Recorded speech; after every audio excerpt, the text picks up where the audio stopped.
Te whatala whatu le nei vaenga o le auli le suafa maulunga o le tātou wali. Whai ona tātou toi wheiroa i ma tātou toi whatapai whai lunga o le tātou wala ata le Global Kingdom TV. Ia wā tātou pokalame a wina atu o le mana o le atua. Wha malo le wholau le nei aso. Wha alo fole on saifi au ngā wenga. Le ua tātou iei le afa le nei aso.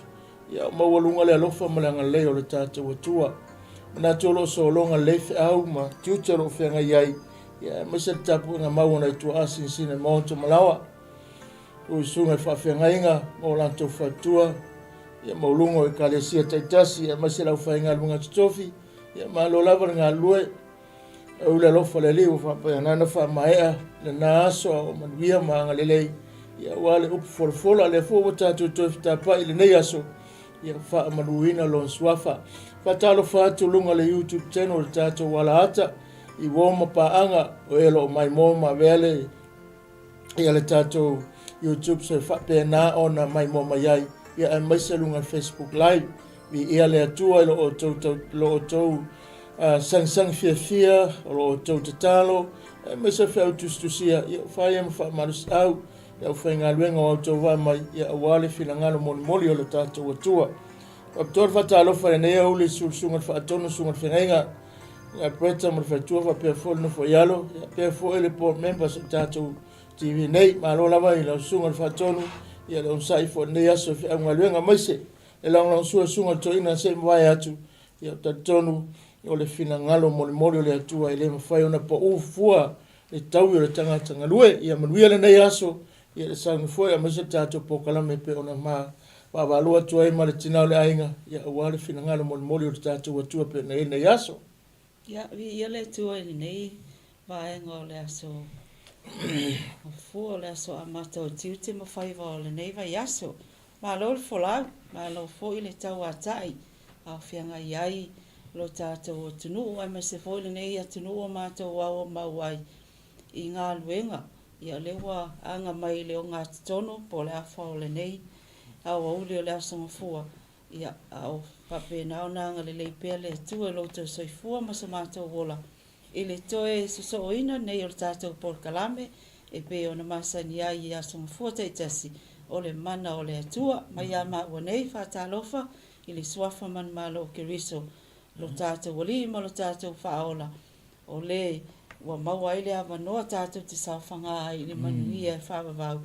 Ia ele tali tonunga o lo whape nao na maua lunga.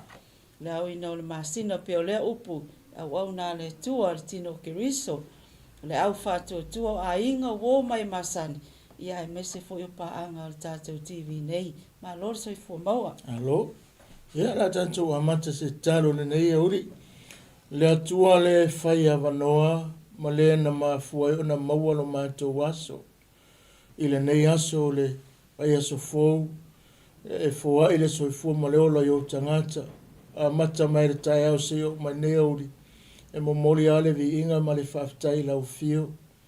Ua mātou maua nei a wanoa ono lau pule ma lau whaamanuianga i le foai. Ia mātou te mo mori atu ma le loto whaamaulalo nei vaenga le aso. Ma ta auni fo e fola ma tala no e lau upu. Whaau mai lau me whainga alwenga. Whaau ngā ina le vai ma le whatau wa e si itia le whiau o le whaolatanga le whiau whaamalosi. Ai maise le whaafonga o lo watu. O ai lava se tasi o lo iai maftianga le asu. O ai foi se o lo mo mia o lo sa ili. Se tonga fiti ma se soani a wā whainga tā ma fita o whianga iai. O lo oi lau o fio le tali. O lau o fio lava o le tali. O mea uma lava o le nei lau langi o mātou iai. Ia te talo anga le leia e o mai moa ma moa le awanoa mātou te mafuta i lungo le ala ata le klopo ia whaamanuia. Ia foi le mat wa se lua martina lau whaunga i whaunga i nai whaamanuia. Foi le ali ele au na le whaatonu ma le au whainga alwenga e o na mātou ngāru lue whaatase foi le yaso. A iu le nei pokalame tu maule vi inga lau fio. Manuia o tangata whaalongolongo. Manuia o so mātou atunu i whaunga alwenga. Se ia whai manuia nei yaso ono Yesu. Amene ma amene. Nā tunga weru ngāri skuini lau tua tātou pokalame nei aso le mana o le atua. O le tātou tusi whai tau le Yohane ma tau po iwa mo moe o suma lua. o lo fa pe nana i se tala fia tala noa i le nei aso e winga le tautia me se fo le fo i man le matanga o fia fo o le story lo titono le nei tala e mai fo i se fa marus au ia e mai se tatou tapenanga e pe ona tatou iai le nei laulangi tasi le vaenga tāua e fa mautinoe o tatou loto o longa lue lava le atua lo na mana ela na fa malolonga so se wala so se me o fa pe nana fa nga mai e mafai o na maua ile malolonga ma to manga i lona suafa o al me alinga tatou le mo o tatou le tonu tatou le saili mo tatou le fasili tatou fa no longo le tala ne pe tatou tala no tatou lola ia e le fenga ta ile tu se me ala tatou o tatou tu si fa tau le ona me tau po iba mo o suma lo le la fa tau to tina ia le tatou tu si fa tau ne o o maliwa ne o ia o sila fia le tangata o tau wasu talo ina whanau mai. O na fesili mai leo na so o ia te ia, o whapea mai. Rapi e, po ai ia na angasala, po ia nei, po ona mātua, ina o whanau mai o ia o tau wasu.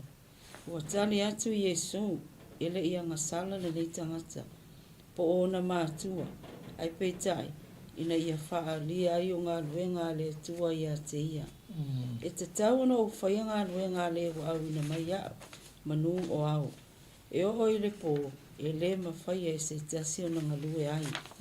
Manu o iai le lalolangi, o au o le malama o le lalolangi. O whetala i atu nei upu, o na wheanu i fole o ia i le ele. O na whaia lea o le palapala i le wheanunga, o nini mata o le tau waso i le palapala. O na whape atu lea o ia i ate ia.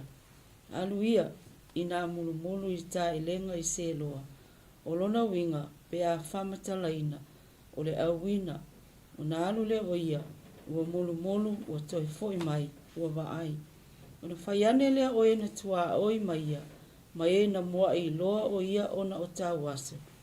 Ele o ia e le nei sa nofo ma o le atu i mea.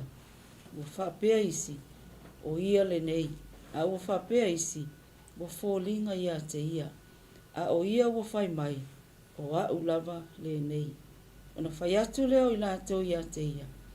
Pena whape wheo na whape pula ina o mata. Ua tali mai o ia, ua whapea mai. O le tasitanga te ingo ia Yesu, ua na whai le palapala, ua nini ei o mata. Ua whai mai fo ia te au. Alu ia ili ta elenga i se loa. Ma ia mulu ai. Ona o walu ai lea. Ma o mulu ina. Ona o waai ai lea.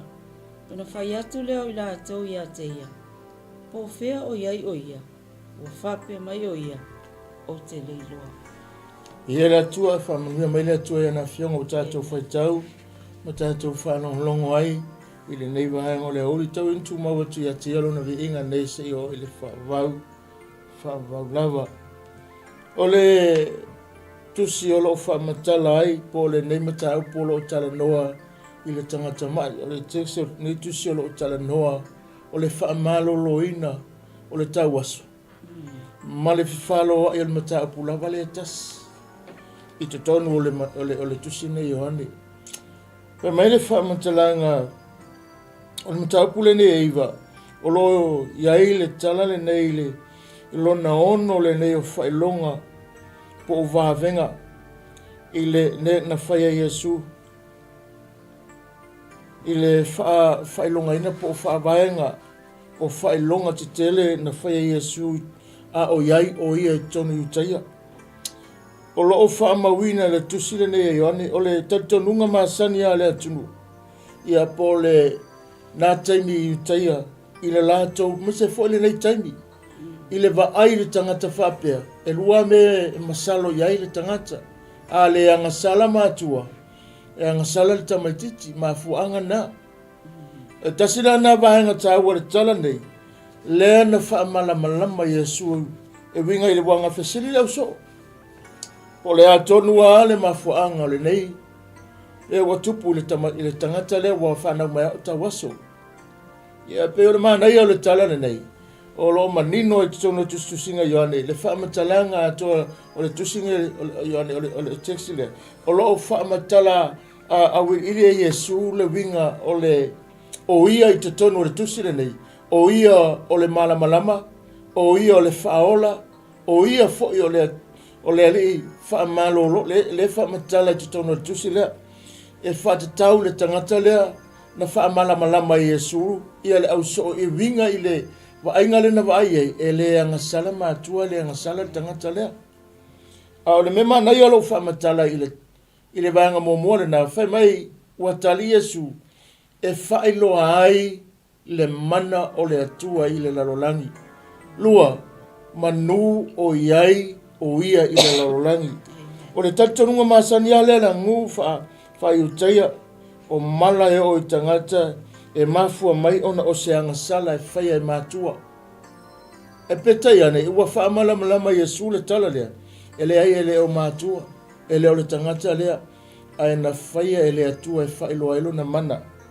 Ai na whao ngai ke riso pupua ngā ma mena tutupu tangata lea, ma mena so I fua maola ma eo ia, e atangi aila nga ngaluenga wha missionary, whaola, e ngaluenga wha missionary, e ngaluenga wha malolo, tasila lea tala e whailo mai ai, le te le ma le tāua, ma le ali ai lunga o le atua, e atangia ai le atua ma le misiona na fio mai le ali, e whaatino I le laulangi, e ala le netala, I le tawaso leo le tawaso na whapenana whanau mai a o tawaso tangata, o le tawaso whapena o na sau whailu malu e aisi, o le tawaso sa masani o na vai e tangata, o lana lea masani e whapena o na aisi, ia mau tango solos o na o le tawaso, a o le tala lea, tasi lea vainga tele na lai o na I te tonu mata upu a toa ne Ioane ne eiva e o momoa I le fasumatasi. O le matua I te le lava se le taimi na whetosua ina ai manatu o tangata. Wa whewhalo wa ilo lātou tatonunga. Wa whesilingia. Talua I lava le meo le tangata whaamawalunga. Ma le tangata whapena o na tala no mai. E matua le aise mea na te malamalama e tau waso whaleanganga. Le tupu te tono I utaia le au whailotu, le au whalisaio, le au whapenana o mai e tala noa maloto mai e sa ili se mea tua ina ile ngā luenga. Ale au tātou matamata e. Mai le whamantananga, ai ana whao ngai ke wiso. Le taimi o le tangata, le po whao ngai Yesu, le mea na o le tangata, ilona taimi tā waso, moro na au tango, moro me sa anofo le tangata, le mawhai ma vainga ma tangata. Le telo tangata na lato uia, e le maru ma vai le tangata le aisi numa I. Le whananga nga lenga whaingo fia o na iloa tangata, so leo le tangata sa tau waso. A leo wa vai. O ai na tupu ai, o ai na whaia. A wale whamasinonga lenga whaia lau whalisaio. Na matua I tele ni tala whapenana whaava isi se ai.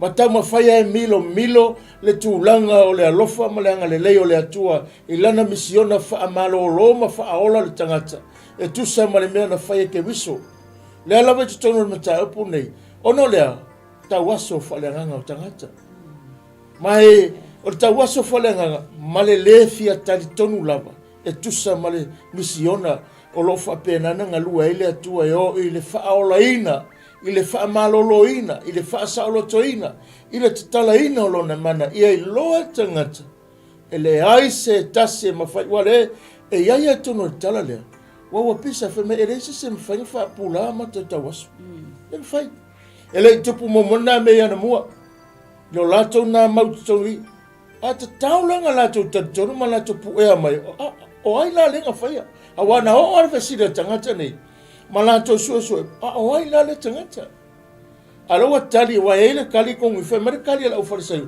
e o tangata ngasala ele ma fainga fai e se tangata ngasala se me fa pe ele make sense la lato tali mai male tu langa le mena fai Yesu male mere wa tupu tangata wa sole o le mana ya la nga le tala o lo o mai le fe au fa manatu le na amen. Lo tato iai le amatanga o le tato po kalame le nei lo na vaenga fast food ma le tasi o le mana o le tua. A o tau wha amatala tala atu le tamale le tasi le nei vavenga pito sili ona matautia i tono le afionga le tua. Tusine ia Ioane. O le vavenga o le whapupula ina e le whaaola o le tangata na whanau mai a o tau aso. E ese mai le tangata na soifua mai o lai le lei atotua. Peita iana i eri kei me ke ia o tau aso. Ona oni mea na tutupu. Ia ili si o manga o le tato iai. O le ese senga lalina. O le tangata le nei na whanau mai a i le taimi na pa u mai e whawhon manawa o lona tina tulou. Wa tau aso. E le i tilo e le i pupula. O na mata i le lalolangi na te le i lope whape i a o afolinga o lona tina. Pe fito o ia i lona mātua po e fia wa ai atu po fia le malamalama na whanau mai au tau aso. O le manai ala o le tala. O le matau tia ma le whaingo fia o le mea na whai e le whaola. Pulai mata o le tamalo le nei. O le tātou te iai i le si o manga le nei. Ma le talu fou o le nei vai taimi i le tele o mea e fetu leni mai. E whape nā o na tau whaasese ina ai, pe ua whaasese ina ai le talitonunga o le tele o tangata o e whai mai e o i lotu, ma talitonu i le atua.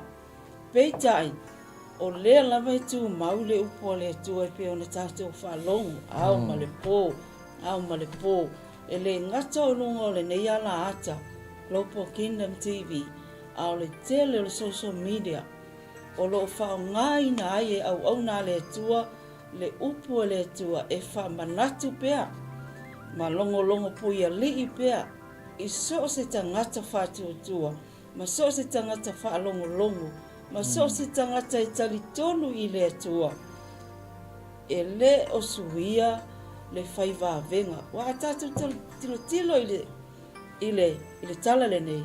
This is one of the miracle ever. I le tala le leia ke riso. I te tono le tusi nei e Ioane. Tasi nei va venga matautia. Le winga o le tala. Le fesiri. Le a le winga o le tala matautia. Whatau waa i o le mea na whai. Pala, po i mata, pupula. Ai a tatou tila foi. O nei mea oma. E iai o na winga whaale anganga e tau mai i a tatou.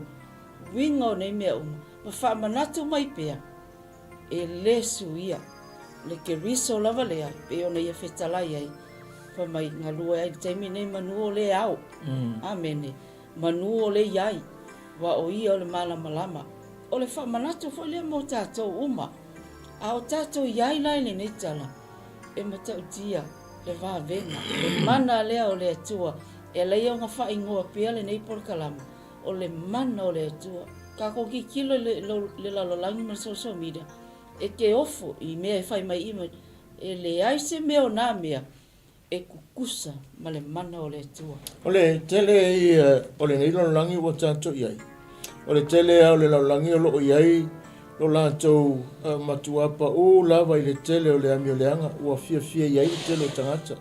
Ai lai titia se taimi e fia e whaalongolongo ma wha pēnana tilo e ile alofo leo le atua ma na tu sa ili po le ase me o il finangalo le atua po le alofo ile me mafua ai o tātou mafutianga o le whiangai ai pe mawhai me uma ile pe mawhai ele mana leo le atua ona whaatau nuu me uma ona o le tele o le tūlanga pe ona iai ona o le mawhai e tangata ona maua le avanoa e whape nā ona sa ili ai le upo le atua ma lātou loa ai le winga ma le ano wale mene lena tupu le tala le nei ina ua wha malo lo Yesu ma whapupula ma tatau asu ai vava o tangata wa vevesi ai ma fuanga e le tele o le maturity o tangata nei o tangata fia whalongolongo ai le fia sa ili le upo po fia le moni ma le wha maunia le ngai sau Yesu o le mau le taritonunga mea tau le religious ma polotu o tangata le taritonu lava ile i ngā ruenga le wa iai le mana pero tala Yesu manu o ao, ngā lua manu o ao, a o matpo le mawhai, o lawi fe umale le whamatalanga, ia ngā ia tusa male ngā ruenga le whai, o ia o le malama. E le mawhai o na ngā rurue pe a po, a o le taimi lei ai, o le ngā lue ma le whaatino, e tusa ma le wala au na fi. Le ala tala noa Iesu, ma tau mawhai e wha manatu le mele i tangata. La ngā peo o le maua ma le tusi, o le matarati o tangata, e fia whalongolongo, vai venga, muri ai, au se upo le ola ina la, o le upo mea ta o le tari tonu, ma le whaatua, e ma mao tele le mena, tusa whawhitau le tele ngā ringa tupu i le tala le nei. Le fona tamo fai su e o la so le ai e le nga sala tama po le tina po le tangata le o i e lo ai le matau tia o le atua le i lo na mana o ia lo utala no ai a o iai le malama a o nga lue o ia e ta tau o na ngalu lue manu o iai longo winga o le ata mo le fe aua yoane ia fa manatu na nei tala e au mai ai o le taua o le tātou ngā lulue le whaasino manga. Ma whaatino le mea lai, whetalai mai le ri. Ina ia whaatau nuula na poka le mea, manu o au, o manu o iai, manu o tātou mo le ola. Amen. I le taimi sa i o ia, na whaamanatua Iesu le upunga le au so, manu le iai o ia. E le mawhaia tangata se mea pe a le iai whaola. E le mawhaia fo i sesi o na whai se mea le taimi nei, e au noa malo whaatua malo utari tonu atu i ate ia. Whaatua atu pun mena peore si le vaenga tāua tusi. Fa mele whamatalanga o le telo tangata o le lolangi ne o matoa pa o atu lava mea ta o le tali tonu. Ma lo lanto uola ina pe ma fia tele mea le manuia o mea le tāua. A waitiiti lo lanto loa o le atua malo na whina ngalo. Ina ia whaingo whia no tātou talia whaatasi le whi aua le tala le lei o lo o mai. E wā e whapena whaititia ai. Le tele o whawhita ui le tūlei mai. Ai ba ai le tupu tele lunga langa le upuna just paia. Wa tupu tele le amio leanga. O na aso ngatai e tupu tele wa umana puitike i le upo le atua e ai le taimi e lauka ko vai ai. O le feoti me o tangata. O le mamai ma feoti atu o tangata. Awane o tato manatu se mea fau. O le wa umana puitike mai le upo le atua. O le ngai mai o le amio leanga. O le atato matamata i alea. E le to e lama laila le mele tula i mai. Le ua ya sukir ka vale oti. Le ua ya par fanga uma. O fet tupu mai nei mea. A le tala no le fionga le tua. O na ua iti le tantonungo tangata. A o le fe au ma le nea fia o le whailoina o le mana. Ma le whaapena o le whaamaloloina. Lea e maua mai le tala le. Tusa ma le fetosua inga o manatu ia. O le au farisaio. Matangata o lo ta ua tangata sa whapena na whaalongolongo. E le ai masolatu tantonunga. E fia whaalongolongo, e fia muri, au se upo le ola ino le mea moni. Ma le amio tonu le atua ma le whatu mamawa. E mene le whaipoe ono. Ua whamalolo Iesu le tangata tau aso. Ina ua wheanu Iesu i le ele. Ma whaia le parapala. Ina ia toe whaale lei ai mata o le tamalopo le tawaso le o loo whaata mai le tusinga i ngā kenesa mi tau le lua no whai pefitu. O lo tā ua ai na whaia e le atua le tino a tamuma mai le whefu o le ele o loo whai loa atua e Iesu i le motu o tangata na a mata mai lava e le lua i tangata le mana sisi ese o lo na tama le fo iwa ia toi whai loa ina i le aso le etusa ma le ngā luenga ma mana a le atua e ala le tangata le ua whaapula na mata. E la nganga lenga whakamwha Iesu e wha manatu le au so e wha loa ai ngā luenga mana le atua. Amen. O le te fo i ala te fia wha alo se le whaipule e wha ai le i o i le ono le wo e tanu ngā whiwhia. E te tau ana o whaia ngā luenga le o au ina mai a manu o au. E o le po e le mawhaia se te siona ngā lue. O se whamatalanga e toi whamanatu e le ngata mo le tangata le na mai. Amen. Mo le au farisei o le whalongolongo. Ai o se toi whamanatu mo i tātou uma le soifua maola. Mo oe le ua talia Iesu e whai male i mawhaola.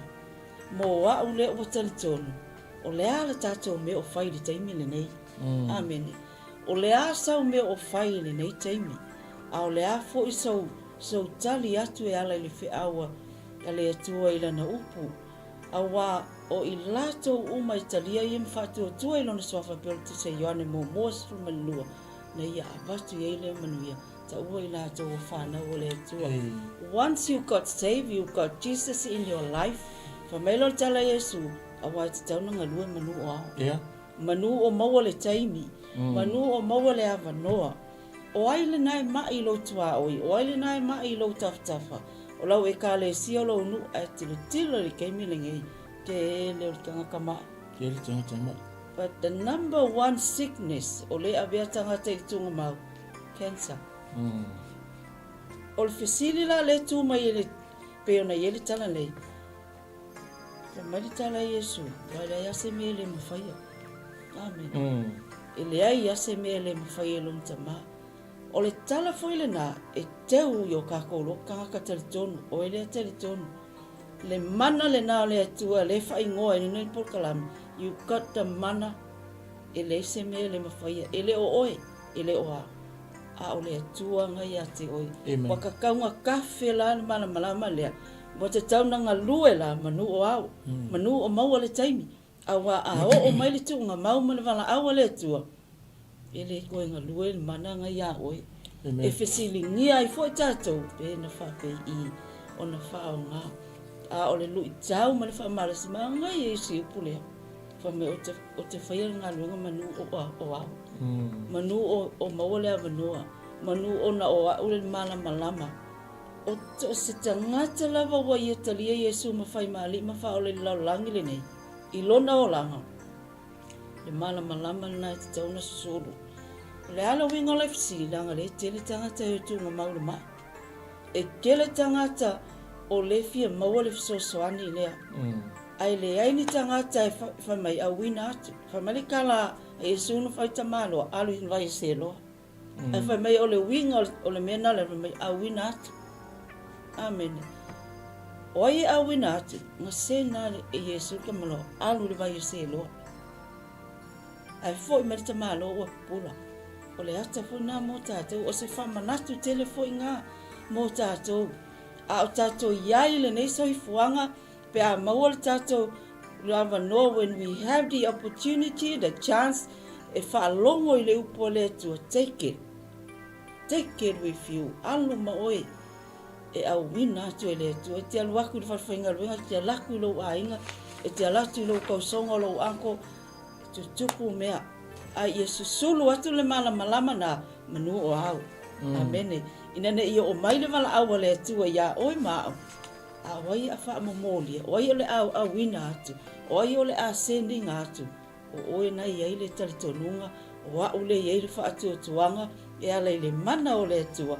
Lai tele tangaka i whaatali le awala. Tele tau wasa o lai ngofo i le ala. Le ala wingo le tala, o lai no nofo tau wasa o wha le anganga, o fia o akua i ele ola. Ai lai se sina te awea wha. Mai le tala a Yesu i tau wasa alu i le vai o se loa. O le wingo le nā mea wha mai a wina atu. Amen. I ele tu. O le mele tupu i le tamalo lea. Na mafua o na malolo pe na tupu wa venga le taltonunga sa le loto. O langa fesili Yesu te mana oi. Amen. E fa mele talo tangata le o te mana oi. Mafua la o na tala noa le mea nepa mafa pe na o na tupu le wa venga le. Langa la ile loto tangata. Tasi le fa fita au le tonu tatua tunua. Mesa sa moa. E mawhaina e whaalongo, e mawhaina e fia e te mafuta i mea umalo ta uale suafa lea. Lona whaalawe, e le aise taitonunga. E le aise whaatuatuanga, na una whaimaia ia pe atusa. E tali mai se tali e whapena, na tangia mai, e le o aise tali tonunga, e le mautonu. A vai o te marole. O le sile mea maa naia ina ua fasili Yesu e tangata, pe a e fina ngalo ai. E whai mai tala Yesu o te loto iai. Ma fua sea. Langa fua leo sea ngasala. Langa fua o lai taritonu. Langa fua o lai maule loto tangata. O lo o iai longa loto i le mele o sau noa iai le wha aola. E wha pēnā fua le wha awa le pōle nei. Po whele mele te ta oto iai. La le taimi tala no ale tangata ia te oi po ai lava watu ia te oi lo maota e whale mai po where mele tala no o le tangata wa e taritonu tala no e tali mai o le tangata matua e taritonu pauan mele ia te oi tuainga pa i atu tuainga whaile te talo pe a whai o lau loto e te toi fia maua le manos pe a whai te loto e te fia fo i mai le manos e wene mena whai e te malo taritonu lava pa pena na fai ale mai e upo Yesu na fai o te loto fo iai e te mana o fa pena le tali ale ali ia te oe Amen. te lo e fa pena le fina ngalo le tatu tama ia te oe ia te au matato uma o a fita ma fa fita uli o me tupu le soifuanga fa mai langa fa matalanga o lo o iai lo nanga fa mai o te loto ia e sa loto te loto ia tato maua te lo e loto ia ile atua a o lona fina ngalo fa fita uli tato na o le whawhikau di kele lava leo le ngalwenga nei, po me tula mai, o tātou, e leo le atua le whawhitau di, e leo ngalwenga au na whawhitau, a o tātou lava, o e lo iai whawhitau di, o e lo iai mai, o e lo whea ngai mwhingta. O le mana o ngā whaile ngai mana o Yesu i tangata lea, o le ale mea nei lo loto. E te mana o i whai mai le tala, o te mana o ai. Na i lono la ia, o le wana nofo le tangata nei, a lai fia wa ai. Ang fo ina whanau mai na te lelo, po whiala o so ele la. Na te lelo po pong sa po malama. Pe a whai o le upo le tusi na whanau mai lava o tau waso. O le memo mola mana i almena, ina ua i oe le loto tangata. Lua, whai mai Yesu, e ao ona ngā lue manu o ao. A po e le mwhainto e whaise ngā lua. Lala winga le tala, o lo o tala noa, o lo o iai le ava noa. E o mai le taimile sa mo o le lo iai le avanoa manu o iai le avanoa oi lawa iai le fatu atua o te foa ia te le pule mana te soli ai ngata makarava fa mai fa pe na muri atu fa longa e fatu atua tu singa marita suon fa e o to lima ngoi mai fa malolo tu te moni tu sa lo tangata manu o maua le avanoa wa atatu fionti a umatu ele ko ese avanoa tunga mau e o le avanoa le tātou te iai. Le avanoa fo le. O awha fita uri. A venga o whenga i moe. O mea lo tutupu o lo oale ani mai. O mea o tele mai fa fita uri wo o mai. Aua ne ngalo ia te oe. O lava matitoelo na mana. Manu o iai le avanoa. Whai mele me momua o te lota iai. Whai mele vahenga longa lua. Manu o maua le avanoa. Manu o maua le avanoa. Mea longa tolu. A wina loa. Lena tala noa tole tina, a wina loa o ingala lea la vavao ai le mata upuna.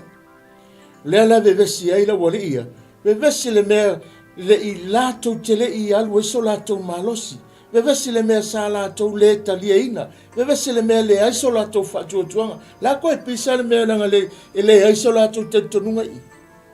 Na o e fai le aiso lato tentonunga. Lala nga whamei kala Yesu, ile fai pula ngai onga. Ina ua whianu Yesu ile ele. Na toi wha afo ia ina. Ma tu fo tala ki nesa mta upo rufa prefitu. Na whai ai ele atua le rua tangata ile ele. Tasi lea hata manino na whai loa ai. E Yesu ile tala lea. E whai loa ai. Le tāua tele. O le mea ile itupu mua wa le itupu mua le tangata lea. Le fukua kupu ene mele. Kwa wha malolo le se tangata. A fwere vasili lea. Vasili lea ufare sa. Oi nga whaia. Oi nga whaia le mea. Talu na le fukua kupu momo. Fukua kupu le se me whapea. Ai ki kero le se sanga whenga Yesu ngā wenga. Ai si kai me hapena na pa iai. Ale wha malolo nga lea tangata lea. Na whaonga Yesu le o le ata e whailoa iai, le anga le tangata na whanau mai ei, e toi whaafoi, ma toi whaatangia mai ei, le mana na amata mai fuafuanga le atua, e o mai le aso nei, o lo o tū maulava.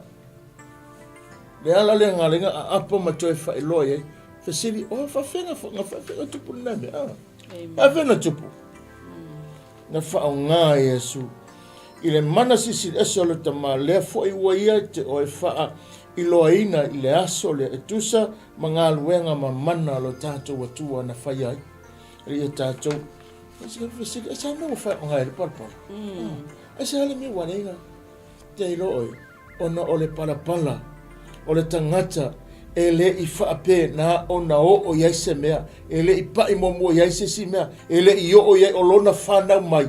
O le ai whaape na o nei. E mo o mia le toi whaafo isia I le mea na amata mai ai. O le mana o le atua na whai ai. Le tangata I le wa ai. I le tino. I le tula I mai o atamu le urua I aso. Ma le lua I taimi o le ngā ruenga le atua na whai I ona au le tangata I le palapala. Na toi whaafo isia e lea. E Yesu le tangata le I le mana le na. Amen. Ma whaatau nuu ai. Ina ia I loa. Mai moa o mai e tangata uma.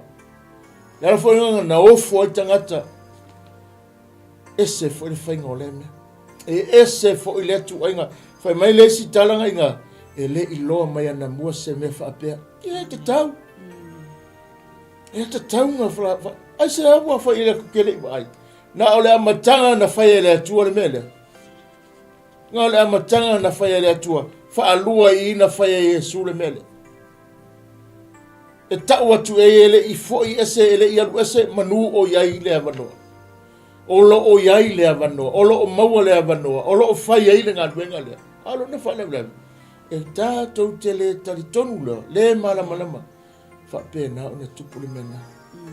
Amen. I ele ali. Ma mea Ios fos whai tau le o i le whamatalanga. Ua whaia o le ele atua le tangata I le ele. Amen. Ai ti tilo le lei le whaalingo le mea lea. Whamai o le otoi a mai ai I le ele. Le na whaia I le atua le ulo I tangata. Whai poe fitu ngā le tu se a kene se lua whamai. O na whaia le Iova o le tangata. Amen. O na whai mai. O na mānawa le iai o lona po ngai isu tulo. Mānawa le iai I le ele lea. O na ola ai lea. Na whai ai lea I le atua le tangata I lona whaatusa. Fōi mai I le tala lea. O whai atu le Yesu I le tamalua. I le palapala. Mai le palapala o na I tango lea ngingi ai. O le ata o le mea lea. O le upu. Ua mānawa I ai le ola. Ua feta lai atu Yesu I le tamalua. I le palapala. E mai le palapala. O na ngingi ai leo mata o le tamalua. The same thing happened in the beginning. Amen.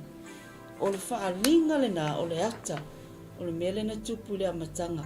Ina ua whai e Iova le tangata. I lona whaatusa. O na ia mānawa le iai. O le whesa ngā I le tamalua. Ma le ola. Wai le ola o Yesu. Ai na tupu ne mea uma. O na tali tonu le tamalua. Mai le fia wai le o ta ua mai pole ala matua tamalua le ia. Ai tupu le vabenga le ele o ta ua mai. Pole ale umi o pole ale matua o lon soifua le ngai ai. Ai na whaalongoa I le whamatalanga. Tala noa I folo na mawhau I lona loto. O le aso lava le nei. I oe I ai le loto. O le talito nunga. Ma le whaamao ningo le I oe o lolong loto. Ma tu I lunga savali whaati Yesu alu vai se loa mulu ai nā. Na tali tonu ai lona loto tu la I lota malo. Malu loa. Amen. O lona winga. O le te le ia. O le whaamalo si au o le netala. Mo oe maau I tangata tali tonu. I le awhionga le tua. O le vai se loa.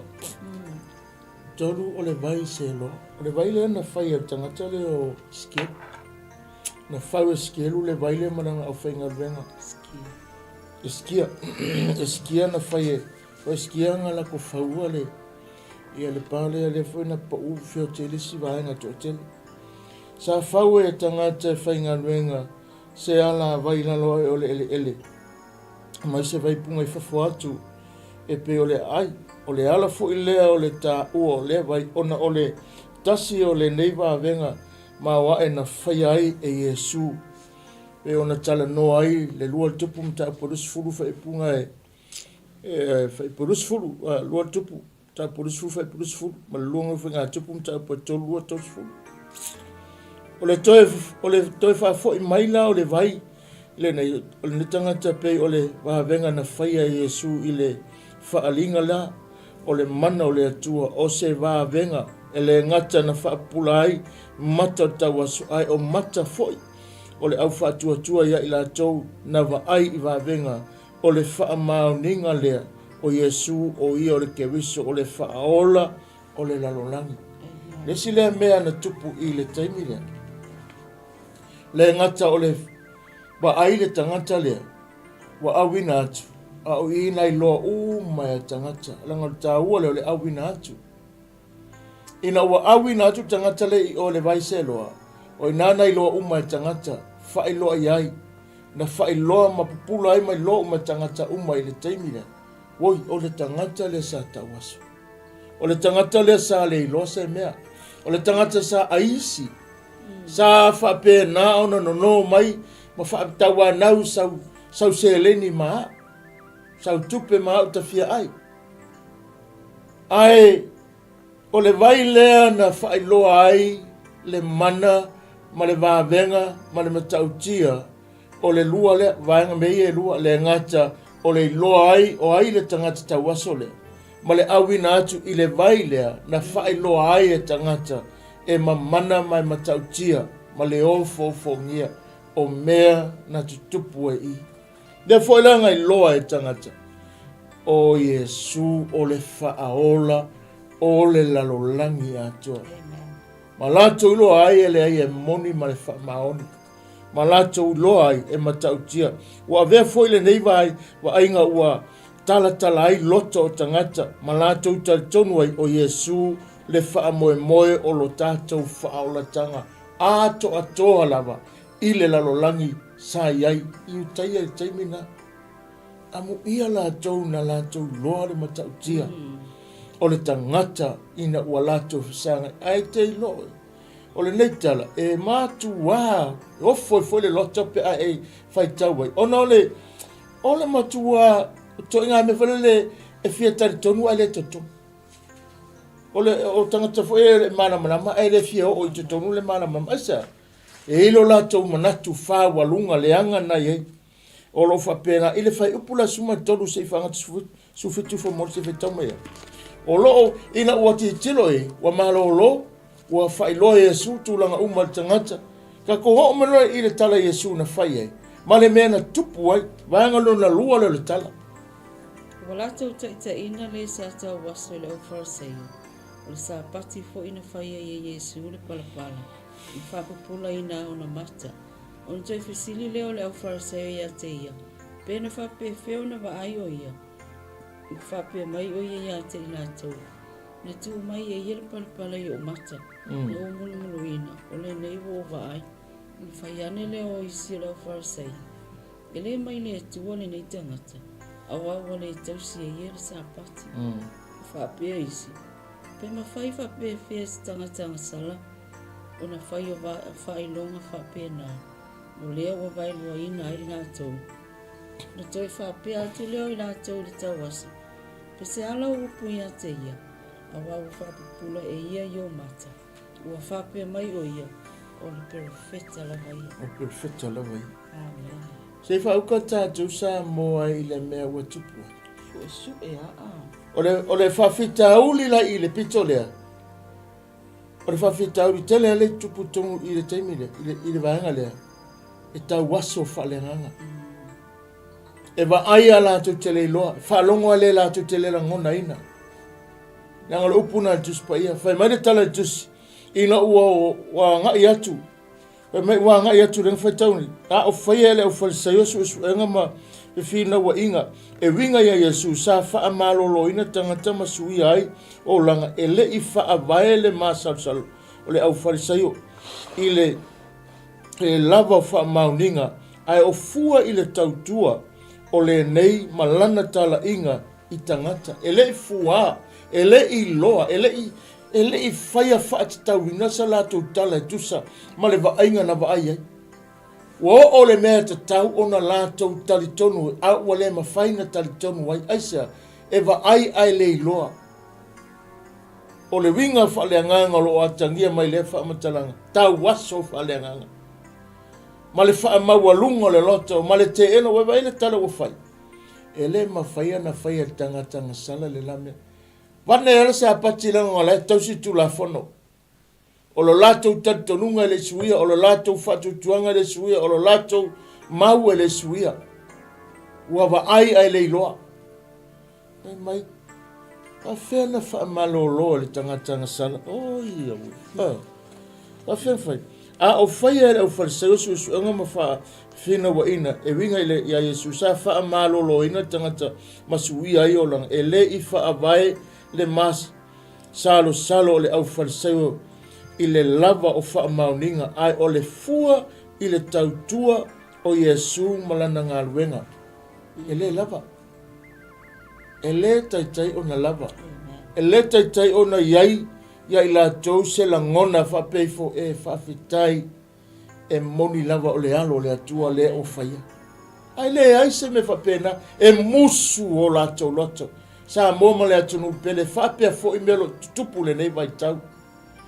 O lo matua lawa lunga lava le te ena o lo tātou wali ai maise o lo tātou taitonunga mo lo tātou ioina o le alofa whai wāwenga o le ali i le teimile nei so o se tangata e te le taritonu lea o le ata fo leo lau tala noa o le te le taritonu loa i le upu le atua mai te le e aise lua maftanga ma le upu le atua mai le ai fo i se mea e te loa le upu le atua o le whaavaenga lea o lo te ena o le ali e ale lo na mana e lema whaina e tani le leia lona ngā luenga ngā lofa lo whai male ngai oi mai o lo na mana na te suia na te maia le vāvenga na te whaoraina nganga ma ave tangata le manuia e lema whaina talia ngofia o tātou loto pe a whai e le aiso tātou e le aiso tātou maftanga vāvala lata maia ila na upu a whai ele aisu tātou mawhtanga wāwala lata i lau te talo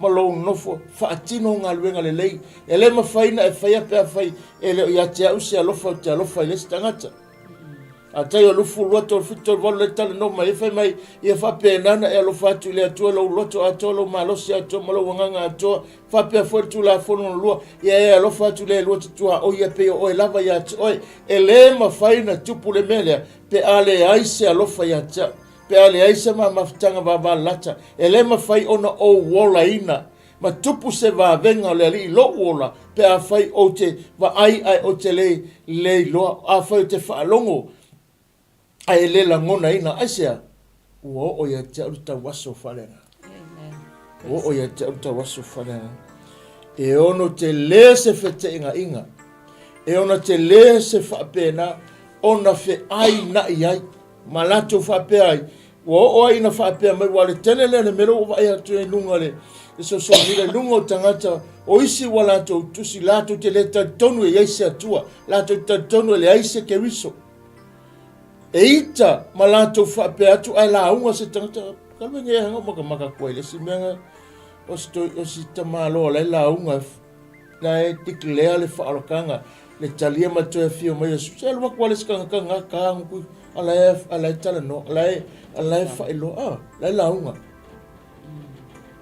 eita wa vai ta to yai ala nga kala Yesu e felo me na tupu ya te lo me tupu ya te tato e afu mai e o tangata e va ai le fa longo o e va ai le lo e fa longo ai la to te lang long la longa ina e te leso na whaafitauri e tupu pe o na ali pe o na whaamatala i le vale ua o lava i le mea tau o na o iaile la taurua ua le eise whaavae ele kau whesilingia ngā luenga na whai ele tau sua ina le mea na wa ai ua lava whaamauninga o le kamalea leo na tau waso nea na wa ai le nuu na wa ai tangata ua foi na whanau mai au whaapea ele ma fai tātou ka kia kuro i lale me mana mai se proof for this mai se proof mai se me whaamaungi ai le mena le ere teimine te loe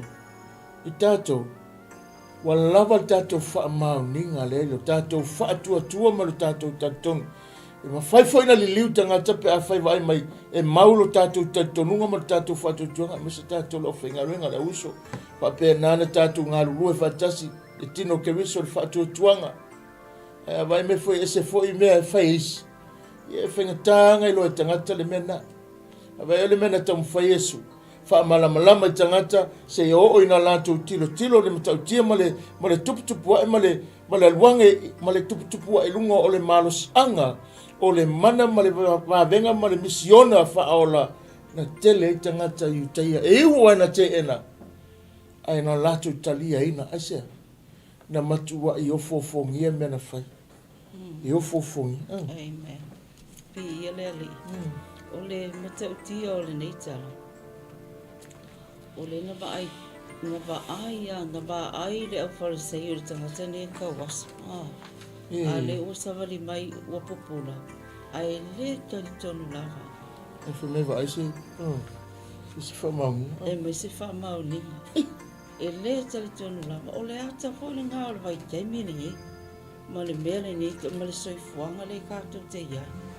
Te nganga kātou wā ai aku. Wa kilo aku lava. Wa toe lava o le awina mai e le tua se angilu. Kau ki whawhisanga ai. Ai le tali tonu lava tangata. Amen. O se whamanatu tā ua. Mo oi maa ule nei fwoi waenga o le aoli. Le mana o le tua. Ngā o ia lavanga te whaia. Ai a whai fwoi. Tātou te tali tonu i ai. E siri aku nā mea tau ke whaia. Ni lo mea sa ia whaia. E le siri tātou i le tua. Ia Yesu olo nā alu. Ai whameli tala inga Yesu. Siri la mea tu te whaia. Ai lo mea sa ia whaia. E ale nei mai tau. Tātou ia risi o manga o tātou ia. Tele le need. Feso soangi. Tangata mamai. Ai o se whamanatu. Tā ua le upo le tua. Pea na yele nye tala. Ki nganga mai o aku lai mai. Pe mo i awa pupula. Se i o tunga ai kosa maritau wasonga. Ai tai mai se whaila sau kala. Wanga whaafewheanga nga e pupula. Whaamatala e te malo. Ai le tali tonu la. Amen. A o le whaafetai i le atua. Ia oi mao. O le maule manova mai Yesu. Nga lue manu o au. Awa a o mai le po. E le toi mawhai. Manu o le malama. Manu o le ele malama o ke riso. Moli mau atu. Tu whaatu.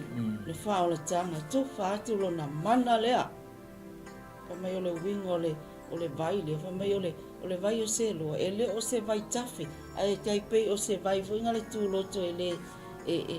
Pei se vai e le tafe. It's a pool. E whame o le winga ngā le ingoa o le vai o seloa, o le sent, a wina atu. Nena a wina i Yesu ta māloa lea. O le tarito nunga ia, tātou uma, pe ona iai, le nei vai ingo o le aso, a whaife o e whaafonga mai, i le nei pol kalame, awa nei suia lo tarito nunga, le mana o le atua, ngawa ia oe, it's already there. O ia te oe le mana o le atua. Pau ale me whaatale le atua o lau tali te onu mawhai. Pei whai ona whai e Yesu.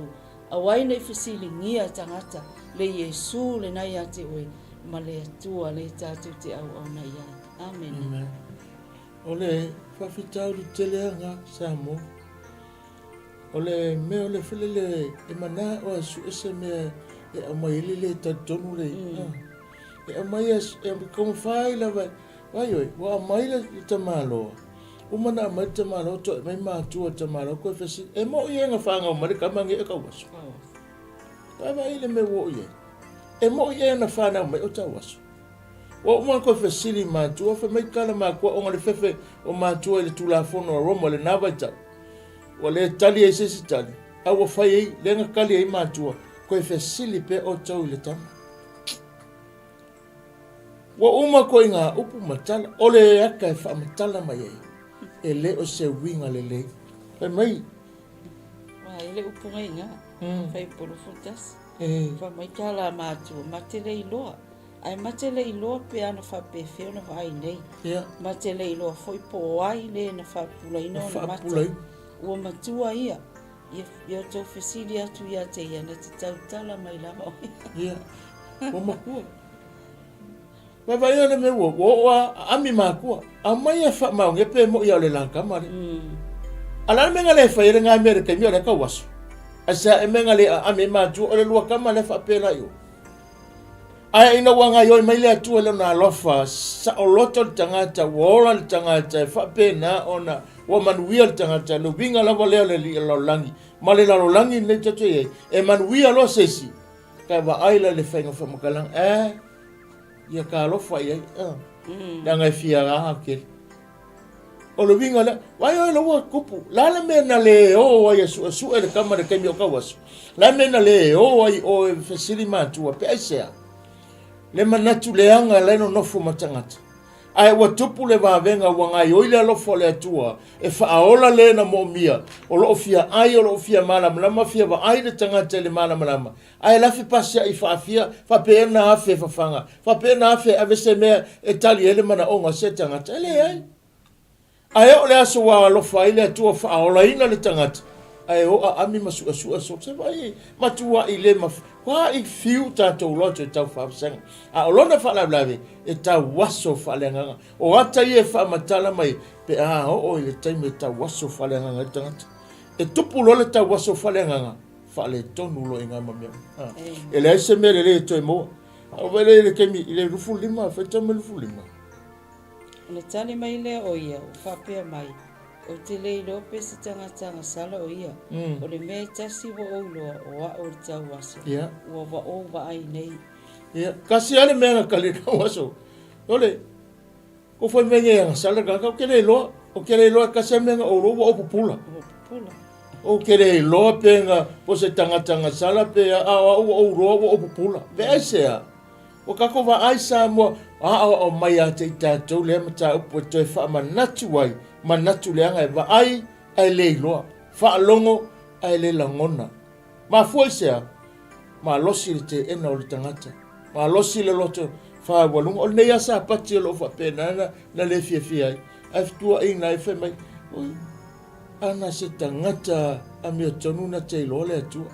O le sili. La le mea sili. La le mea sili ai lanto. O le ola le tangata pe tausi tu la fona. Le mawhaina tupu le mea tangata pea whai. E wa ai tawaso. E whaalongo a le langona. O lona whaafita uli tele lea. O le fina watu pe tala no atu le mea moni mai le atua. Ma whai loa le fina ngalo le atua.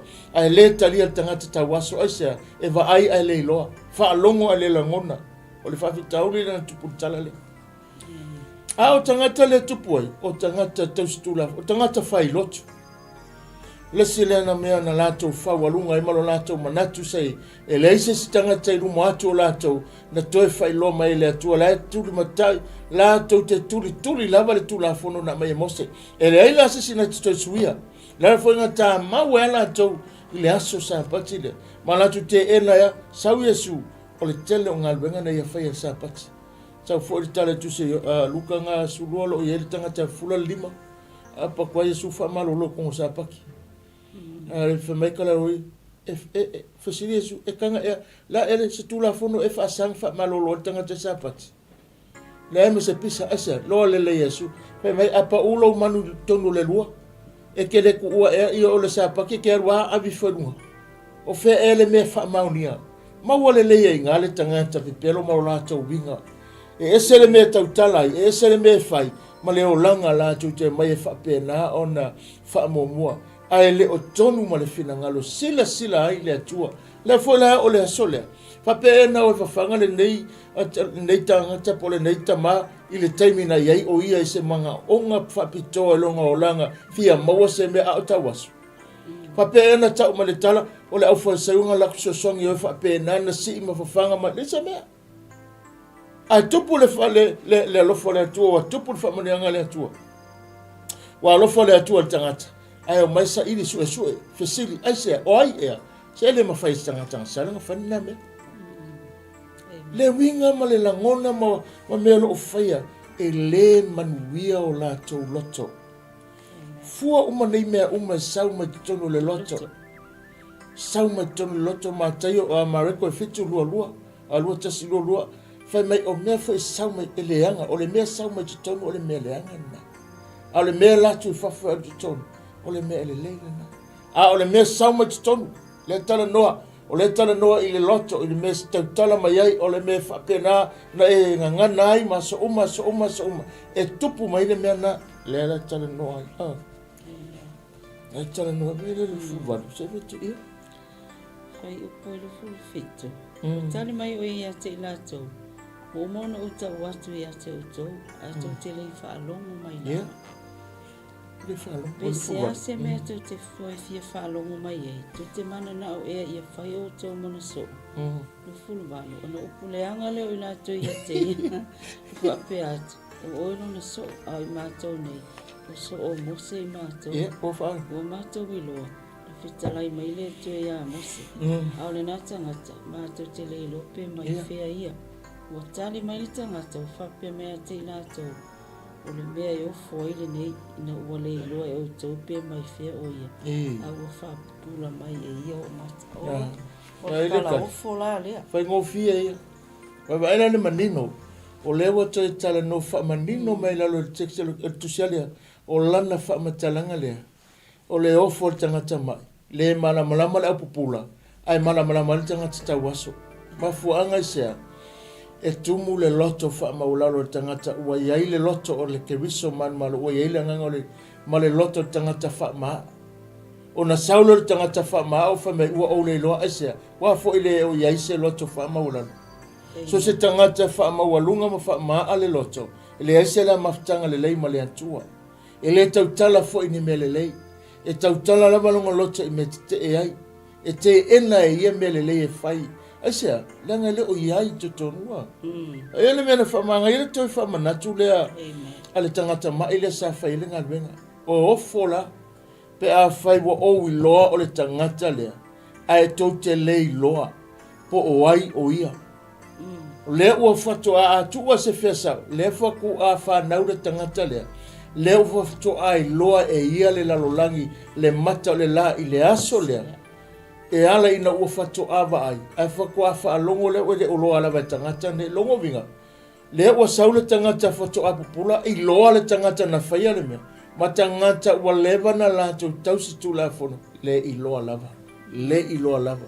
Whainga tātele lea ona i loa le tangata.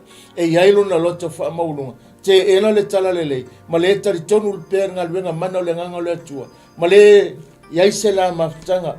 Le lei lea e na te sila fia ai. O le ale mea le tupu. O le ale mea na... O ape a whaia le mana o tangata lea. La tau le fia sue ni wha mauninga ni everything. E tau sue mai. O le ale si mea koe sue.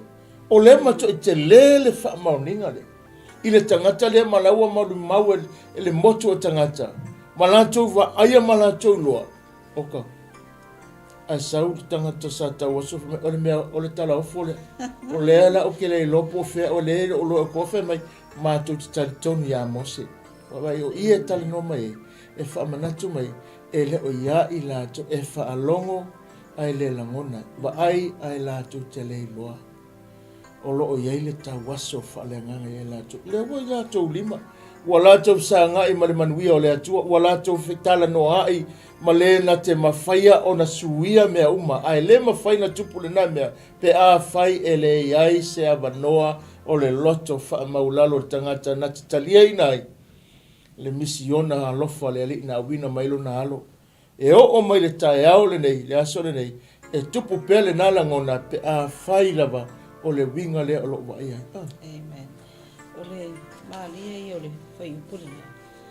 I le talanoanga whaau na po lei. Pamerikiala ana tamaititi wa ele i le i whai se ainga. I la te tala whai tau o tua le tusipaia. Ama pamerikiala mātu o tama. O e whesiri ei la whai wai loa ia kaukala. Le i loa whai a ia tani mai. Mai leo tala le whai upuna no whawheti. Ko tani mai o ia i lātou. O mana o tau watu i ake o kome o mai ko ke le whaalongo. O le ala i se mea ko ke whi whaalongo mai ai. Ai whamai le talatanga. Nga upuleanga lea mai. Upuleanga i sikama. A le tau i eile mea moni. Ma le mea na whai e whaola i ate ia. Whamai lono winga. O e sele mea e sauei oe o mātou o so o mosi. Whamai lo le tala ka mai titi. Makua pasi a mara uofo sole. O le ngai wa le vanga kolo loku amene. O le nei wa le vana tolo loku fa alongo. Ai kokele i loa lava. Tau te le tali tonu lava. Ua fia tau sanga o nofo i tonu le lotu. Ai le tali tonu. Ai le fa alongo. Ma le tali tonu i le upu o le atua. O le ata fata i tae ngao. Ka kouru mai taimile nei. O le ale umi e te nofo i te tonu. I le lotu nei te sao tu lou. Awana i ave sielo tali tonunga. Vavenga me tutupu. Ngā lava i te whaasanga. Ngā lava i te whaalongo i le upu o le atua. E kupu fo i a te oi. Pea whai tali tonu. O mai kala kama. Makua i ofoa. Sao tala finga matonu. Makua i o ofoa. O vamale ofo. Le tali lea. Au ka ngaka nge i o le feo ai. Ma vaa ai. Ma tilo tilo i aso uma. I mea i whaia. O le fo i whaalongo. Ai le ai ma se tali tonu. Nono winga. O mea uma lava e fall back lava i le loto. Inga ia tali tonu o kako loko. Awa po le ale mea kau ki o atu. E whaalongo pe fo nei pol kalame. E te whaalongo mai pea tu lo. Ai le tu u lava le tali tonu i o kako loko. Se ia tutupu ai. Tupu le vavenga. Se ia tupu ai se vavenga. Ia te oe malou ainga. E ala i le upu a le atua. A le talia la ma tali tonu le lotu. E le ai a se mea i tupu. E le ai ma se mea i tupu. E ke kilo anga i au tafa kupu mai le vavenga. Boi vai le whawhinga. Le vanga mai. Ai wa whai ele. O fofia po aina whaia. O aina malolo ai. O aina papula ai. O le whisiri. A le ata ko me whai. E whaia fo i oe. E ma whai fo ina e whaia. Pe a whai tātou te tali tonu i le upo o le atua. A whai foi, o nai te muli a tele i malama lava. O le whai ma oe ma so i te tonu le kalesi a tele i pupula au mata. Le aso le nei mo oe. E wha pupula ina i o mata. Te i e tali tonu ia e le o i mākou. A karikongu ia i le upo o le atua. Se i whai ai i le atua se vāvenga. Ina i e wha pupula i o mata wha le tino. A ia whapupula o mata whaleanganga. E te iloa ai mea mamana le malo le atua. A wainga i whaseinga pa me walako upuleanga i le tamatiti. Ua upuleanga ia, i ele o ta ua mai tuspa ia po a upuleanga. Ai ua whai upuleanga ia. Pa me lor kale o tamatiti. Ua pasiala o male ofo. I le mea le o tau whaia. Tau te whaalongo. Kele loa la pula le se utala e whai atu. Amen. O winga waianga i loa i tanga tele o iai le wha mauninga o le upo le atua ma le la mawhitanga wawala lata ma le atua. O le tele o tala e wha matala mai le mea le loto. O le mea wha i upu masani o le atunu ana le tau tala e tele i loa. E te loa le tanga tala ngangana. Ai ma se fo i le whi au le nahale na tau mawhai le i e wha i loa iai. Pape ena ngau iai e sui upu matala na whaia. Leina toa while mu whanongo ere me woi. Le ngata na upu leanga. Ai na tuli i whafo mari. Ia ka uia whasai wharakalaka ili whamatala. Wakuli i whafo mari whasa. Le nei amata upu o le fia i loa. O le le fia i loa. Ma le le fia taritonu. Wa tuli ele me wha maulinga. O mea umalau wa tui o la tau luma. Le wha maulinga la ko fasilingia. Fia maua. Se ni even e loa ai a le wha mauninga o le mea. Ai les, o le kui o la kolima, o la koluma. O le ale si mea toi fesilie. Whai kau whele kou whaanga i le whatas. Ua lātou tali atu, ua whape atu i a te ia. Ua whanau mai oe wa tūmuleanga sala. E te awa o mai ia i a te i mātou. Una lātou tulia leo o iei tua. Ua whawhawhonga Iesu o lātou tulia o iei tua. O ia si la fia o ia on whape atu le i a te ia. Pōwa i tali tonu i le atali i o le atua. O tali mai o ia o whapea mai. Leali ia, o ai ea o ia. Ina ia o tali tonu i a te ia. Ua whetala i atu Iesu i a te ia. Ua e wa ai a te ia. O ia whongile nei o tau tala ma oi. Ua whapea mai lea o ia. Leali ia o tali tonu lava. Ona ifo lea o ia i a te ia. Ona whapea ane ai leo Iesu. O le whamasinonga o le mea lea o usau wai le lanang nei. ina ia lātou vaai o e le vavaai. Ia whaatau asoina fo i lātou o e vaai. Ma whaalongo mai ia mea nisi o leo wharaseio sa lātou iai mai ia. Ona whaapea mai leo i lātou ia te ia. O i mātou fo i wa mātou tau aso ia. O whaapea atu Yesu ia te ina atu. A whaia na utou tau aso po o le eisa o tau wangasala. O le nei o lau whaapea o tau. Mātou te vaai. O le au tū mau i pia la au tau wangasala. O ko kako kilo i le whaamatalanga. O le te le i o se aonga nei tala. Whaamanatu mai ai. O le mea whale leo le wa whaamanatu. Matua ena whasiri pe telu le matanga. E anga sala e mātua pole. Me me Yesu e le anga sala. A o le manatu ngā le tangata i le taimi. Le taimi le nei, le waka koe. E ngofu aku wa i le tangata o le anga sala. Wa ele tala ina ufai mai le kali ala wali ia makuri whafurtama. Whai mai langa oe e whanga mai ke anga sala. O le manatu le na o le lalolangi le taimi nei. Ti nawa e le lei wa kako whaianga luenga wa e loa wa moni lau sala moa e fo i le ali e whai mai ala tau tātou tanga sala. Ai o se sili na tāua whai mai Yesu ia langa la ko whaalonga ole o la vea kumi mako i au kalanga e whai. O la vea, o la vea, o la e mako i ke lea la kala Yesu nga whai ai. O kou fo i ngā tanga sala. Lea ua whapena, lea whaalonga mai o le sau noa Yesu lea tali ipo le tangata tau aso lea. Ma whai loe e ma whaamalamla mai. Lea o ia te ia le alo o na te whaamangalo wa ia te ia le ola wa ia te ia le manuia. A o tangata whapenana vai ai le iloa. Lea le whaamanatua, lea whaalonga long mai. Longa winga la vea koe mako lau kalanga e whainga. Lea ua tali atua Yesu. Koe whai kasi ar kalanga. Koe whikau kasi mar whai ngore kalanga. Atu Yesu ia te lātou. A whai ana o tau tau aso. Po o le isa o tau wangasala. O le nei o lo whapea o tau. Mātou te vaai. O le tu mawai pea la o tau wangasala. Vai. Wa i ke le lawa whale kong. I le au te lenga o le tusine. Whai mere whai mai. I le whai unga o le neitala. Mai ua tātou ilo ai i le ngata i nei loa. Wa pupula mata o le whale pupula mata whaletino o le neita ngata.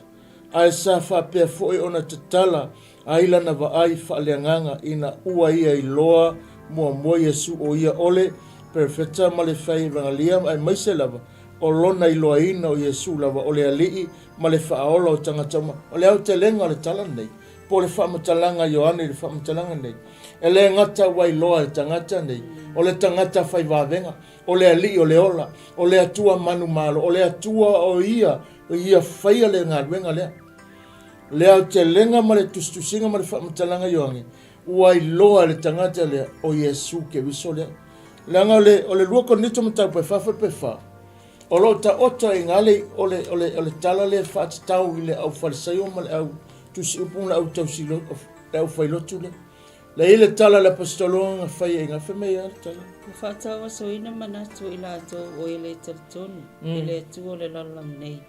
Ina nei pupula atu i ate i lātou le malama o le tala le lei i le mamanu o ke riso. O tusa o ia ma le atu. O le mea whenka kele la le pe au ngā tupu i ate oe ma. A olo na ponsala wa aima wa ele i lo le mea moni mai le atua. E toe tau ngapai lo sawa ma ngoto le ngafu. Asea. Langa wa e lo wa se wa ese le me wanga ye. Pe o le mele na tupui. O le wa tangia mai ma tua fa pongsa le atu o le li o le langi le nei. Loto manatu tangata va pe. O le ata manino foi le ata mai atato. O le ata foi na te va ai tangata te e mana to winga. O le ase me o lo o mai ai ta to winga le fa maro longa i tawas. Watu ina mai, watu mai e Yesu le upumoni ta ua o le whaamalo longa whai. Wa whapena na whai loa mai Yesu ya te tātou. Le tā ua tele o lo tātou tantonunga, ma lo tātou whaatua tuanga, ma lo tātou i oina. O le awa onga tele o le talane, o lo whaamanatu mai ei. E le ai se mea tasi le ua whai loa ya te tātou. Le tā ua tele o lo tātou talitonunga. ma lo tātou loa ina sa o le tangata lea, ma tātou whaamoe sa o le tangata lea, e tupu tonu ai le mea sa o, e le aso lo whaapeanana ei, le mo mianga. Lea lava fe toso inga loto tangata. Ai mau pea le to o vai o le whaamoe o le mataupu nei. Lea ngai sa o le aso, sa o le taimi, sa o le lele mea na whai ai. E le aise me tasi, aisea, langa na o loo a o mai ane, nai loa le tangata lea o Yesu o le whaola. Lua, nai loa e tangata mai lea o Yesu o le alii ia o alii. O le alii o le whaamalolonga, o le alii o le whaamangalonga, o le alii o le whaola le o ia. Lea ua ia i loa ai, e le aise isi tangata i luma, le aise isi tangata i tua mai, ina ua ia va ai, ina ua pupulo na mata. Lea nga koe whesili a Yesu iai, o ai ea, e te iloa ea o ai lea, whai mai o oe o le ali. O le a o maila le netu se wha manatu mai, o le tā ua lea, o le iloa le leo le tangata, o le ali i lea, o le manu malo le na, o le ola le na, o le malolonga na, o le saolotonga nga, o le mana le na o le atua, i le lalolangi, ina wailoa, waile ma whaina tupu, waeka ko ki kilo nge melen tupu lau whaisai, ma lau whailotu, ma tua le ai ma se mea tasi, e atangia mai e so lātou tatonunga o whela i ei le o onga le whae lātou. Amen. Au tatou i ele nei vaenga o le tātou Polokalame i le tau whae uiunga ma le toi wha manatu fo i mō tātou o le nei tala mātang o fie ma le vābenga i tau tia ngā whae e Yesu i le tama le nei a le whanau mai o tau waso. O se lui tau tāua foi mō tātou a se whamanatu foi mō tātou uma o e tali tonu i le whina ngalo o le tua. Peo na iei le upule ni whaitau atu tu se komunito o lo whaatau wa soina mata e le li o le tua o le neila lo langi a tau tala le tua lo langi ngai o ti apolo.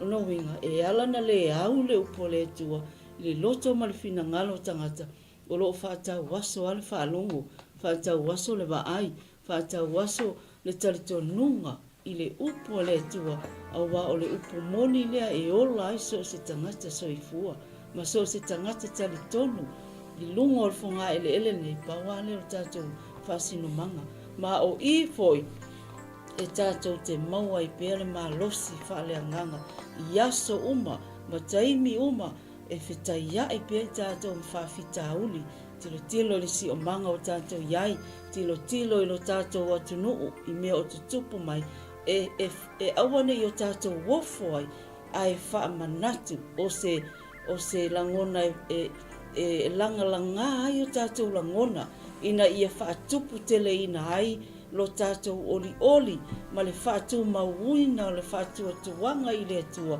malana upu awa lava nei wha malue lua ina lau talitonunga e ala i mea tutupu. A tutupu mea ia ona tātou manatua lea wa lewa na predict i lea fionga lea tua e o mai lava mea nei aso moli e wha tupu te leina i lea mi o leanga o le mea lea a whai o iei lea wano tātou mau lea wano pele upo Yesu i le tusi ni tātou whaitau ina mamai ngalue manu o au manu o maua le malama manu o mai le malama ina nei o mai le pongsa la ia se mea tātou te mawhaia o lo taimi malo tātou taimi o lo talitonunga malo talitonunga i le tua lea e ala i lo na mana o naua ia te oe o lea wa ia to tātou uma so se tangata whaatua tua i lea tua mai na ia avatu ia i lea mana e te alo e whainu umalama masoo papa tiso atu wha malolo i e mamai o lea i tātou ale whaatali ale atua mo tātou awana i eise taimi e whesili ngia i lo tātou talitonunga i o tātou manatu mama whau pe moni pe iai ia le atua pe lea lea awana i whasese ina i tātou i mea mamai leia le li o laulangi e whaapenana whaalua whesasi ai lo tātou talitonunga moni i le upo le atua ai maise o lo na halo Yesu Keriso o le na whaia le tongi ola mo oi maa o tātou maua ai le manuia ma tātou maua ai le nei o langa fia o tātou iai o se lui tai tele mo tātou a o se whamanatu foi e ala i le nei Polokalame o le mana o le atua e whamalo si au pia mo i tātou uma i le ngata mo oe whalongolongo mai i lunga o tātou au penga te whailangi ai mo i mātou uma fo i oe fola ina le upo le atua ina ia whātou mawina pia lo i tali to nunga i a ke riso Yesu. Amen. Ya, vi ia le atua. Pea o le tāua nā o le nei aso le tala lea. E o le mauna Ioane la antou ia. Ina ua tātou mouma nei tala o se tala whailo mai ei ua tali tonu le tangata lea.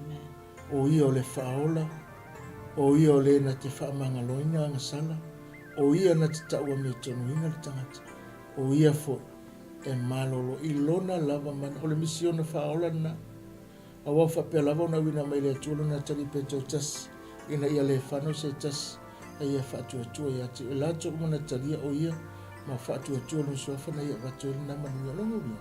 Ele o iai te tonu nā, se whailongo fesili e winga i lona manuia i le tangata. Ele o iai fo se tu fesili pe maua pe le maua. So se tangata e whape na ona tari tonu me whaatua mauti noa i le loto. Pe ona whamei o ia e mawhai ona soswani ati i tātou, e mawhai ona whape na whaamaloloina i tātou, e mawhai ona ia lavea i tātou, e mawhai ona ia ave se ino tātou ngasala. O lona nā whina ngalo, na awina mai, o tangata ia te o tangata ia whaitio, e tū mau lava se o ale asu tātou te whiotia. A o le whi au ma le ngā ruenga, whaia peona whi maitale e te awina atu o tau i le wā o luku. E tala no e whaafitauri, o winga umaia e tala no ai, e tauro luko o le manu na whi ai masawa, e winga ia na awina i e sula na tala lelei, e o a te tonu whaafitauri, e tupu lava whaafitauri. E upo le tunu e tupu a liu i liu wa, liu. E tupu a matangi liu wa, e whape na o na aliali pea, e le mawhaina suia. A whai e tū mau, o le maangai a le tali o le tangata lea, e le suia langa tali i lumo le au wharisaiu. Pena iai se la ngona e toi sui sanga tali e whailoa, e te ele li le hai, na mau lava longo loto. Awa e ofo foi le tama, i le mea ua tupu ia ia, ai mese o na mātua. Ai sili na vi ia le tama, e ona le ngāra. Sa moma le atunu pele le nei e vaenga le aoli, o fea lava le mea o eia, o a mai i tātou i le nei aso. O iei e tātou i le tūlanga fia tali lona anga le lei. O iei e tātou e fia tali atu lona alofa i le aso mo le aso. Telo o lou tali tonu e whaamatala mai e, o se vaenga le lei, ma se la asanga manuia. Tātou te a mene i langa ngaluenga whaola.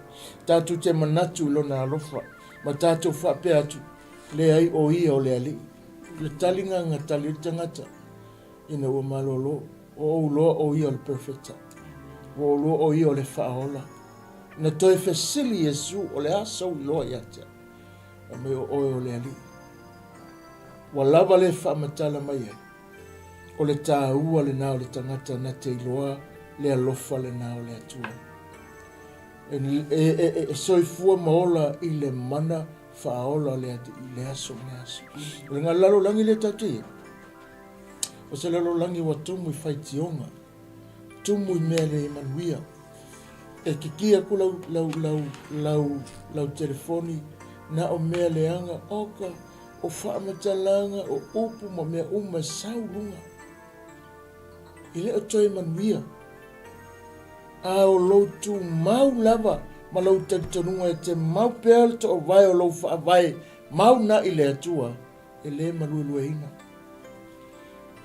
Ma tuu lau loto o loa nga i me le aso le e whamasino, mea umatinga ai, e i le aso whamasino le atua, te toi whanongo ai, e toi tawia ai mea ia sa ai atinga ai. A o le mana whaola o lenga lue mo o e mau. Tali sa paia le manuia, tali le leia le alofa. Awane e te ena, a ia tali le leia. O le whiaunga le nei aso. Whaamanuia mai le atua maanga le lei whaalau tele elo na mana i aio fina ngalo malonto le nei po.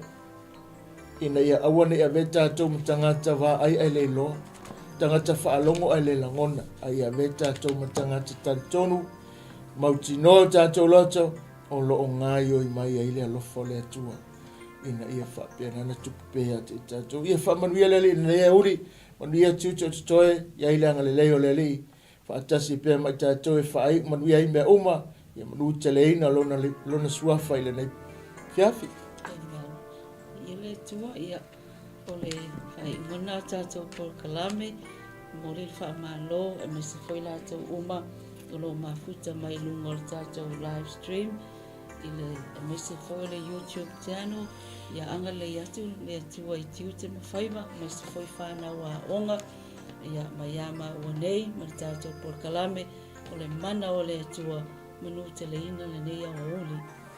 Ia, la tātou whaai o se talo awa lava lo mātou atua nei a te mātou awa nei a te mātou Yesu toi momoli le viinga e ale lo suafa i le mana lo wanganga. Tu mau le ona le malosi uma le wha manu le whaaftai ma le viinga. Whaaftai le avanoa na whaongai nai ma ua mola upu fola fola. A penana momoli tu mau le mawhatau wa a ia vi ia lau fia. Manu ia lau ona whaatonu. Sunga whengainga ma le whatua me se fo i le port member ma le ala anta le Global Kingdom TV. O wau mapaanga lunga le ia le YouTube channel me se foi le Facebook live sunga toina mai se le ofenga luenga nga solo mai ta fele fa unga mana la ofio fa wa wa le fa au le lofa ile nei aso mo ia fa au nga luenga toi nga ia tu fa manga nei fa na wa onga nga ia tu le le pui le ala nga ia tu lo ma tu tua mo ia e ma o mantina ne ala le sua fa Yesu ole bala wa tu ne amen ma amen ia so fo mai manuia le nei a fiafi